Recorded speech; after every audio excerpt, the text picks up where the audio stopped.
Now we are hearing from the father of the Nevada teenager who was shot by a campus police officer after he lunged at his fellow students with knives. The boy in a medically induced coma right now, that officer on administrative leave as the incident is being investigated. Natalie Morales talked to the boy's father exclusively. Natalie, good morning to you. Good morning to you, Matt. Yeah, this is a tough one. It's a tragic story, no matter how you look at it, with so many unanswered questions. Justin Clark does not claim his son is perfect, but he says the high school freshman was a victim of severe bullying by fellow students. He believes that police used unnecessary force by shooting his son as a first line of defense. We want to mention that Justin gave us permission to show his son's face in this story. My son wasn't just some knife-wielding psychopath, and felt like he wanted to make sure that he wasn't beat up and robbed. He was being bullied. Absolutely. Cell phone video posted online shows the troubling scene as it unfolded last week at Hug High School in Reno. Students scattered as 14-year-old Logan Clark, wielding two knives, lunged at classmates. Another video shows a campus police officer arriving and firing a single shot. The boy drops to the ground, writhing in pain. You got to remember that he just got hit 2 or 3 times in the face by a kid that's 3 years older than him and quite a bit bigger. According to Logan's father, his son was a victim of bullying, saying Logan was punched by a student right before the incident, his bloody mouth visible in the video. He just doesn't want to be attacked anymore, and that's what happened. Do I think that the officer...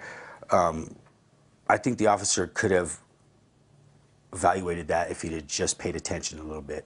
So you can understand how, looking at it at different angles, that perhaps he could have been perceived as a threat and that the police officer had to make a split-second decision? It's easy to see on the video. He's like this. That's a defensive posture. That's not an attacking posture. He's bleeding from the mouth. Obviously, something has happened before the video. None of that was taken into account. Clark says his son had been previously suspended for fighting, a result, he says, of a previous bullying incident he reported to the school.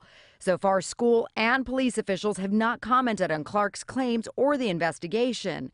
But on the day of the shooting, the school superintendent praised the officer's actions, and authorities said the officer's use of force was appropriate. The officer gave verbal commands for the student to drop the knife, ultimately firing his service weapon, stopping the threat. They say, oh, you got lucky, he tried to shoot the wound. No, he didn't.